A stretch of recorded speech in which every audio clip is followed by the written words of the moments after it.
I'm going to talk about Past Lives. It's a 2023 movie written and directed by Celine Song.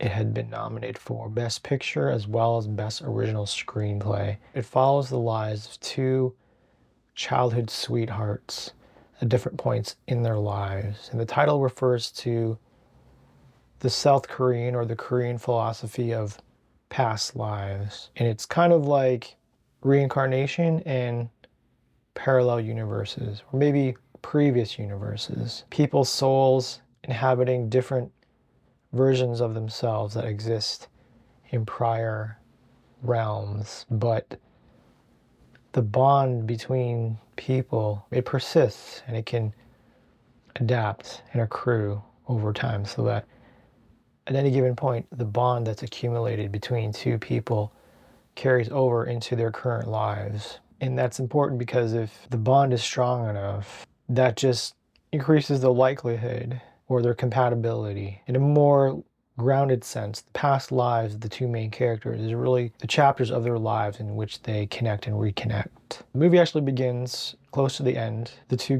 main characters are in a bar. There's a third character, and we're listening in on this conversation, not among these characters on screen, but we're listening to a conversation of characters who are off screen, and they are verbalizing what the audience is thinking. Who are these people? What's their deal? What is the context? And as a story framing device, it's effective because it builds up intrigue. The movie goes back into their childhoods 24 years or so earlier. Their friendship is apparent.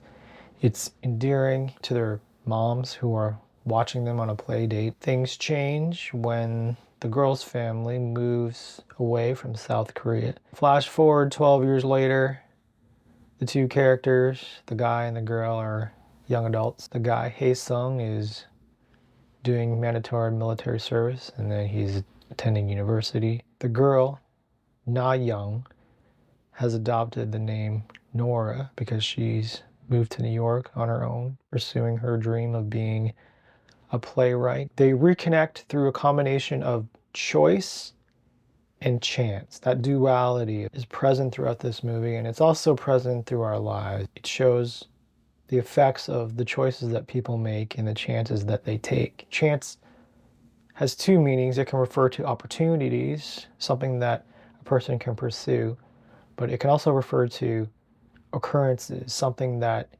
is beyond the control or prediction of any one person. You see that play out over the course of this movie. The bulk of the movie is them in their early to mid-20s. Then I would say maybe around the midway point, maybe even later, it shifts to 12 years after that. So they're in their mid to late 30s. The sort of question that unfolds is, will these two characters finally get together and stay together?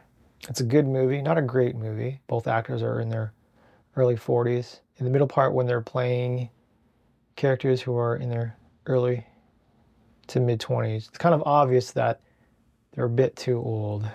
I can understand why the filmmakers haven't casted two sets of adult actors, because these two actors look good together. They have got good chemistry. So they try to age them down in terms of wardrobe and hairstyle.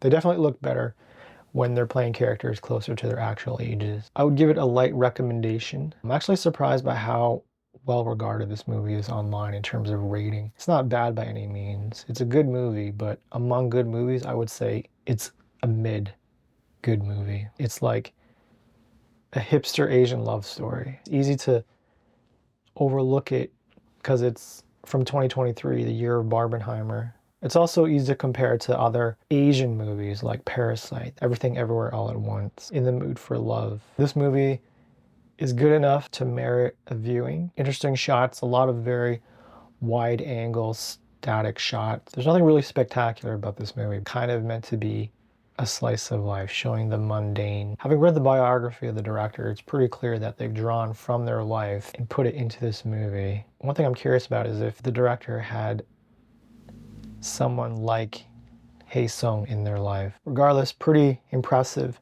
first effort. I'm kind of envious. I'll be curious to see what else they come up with.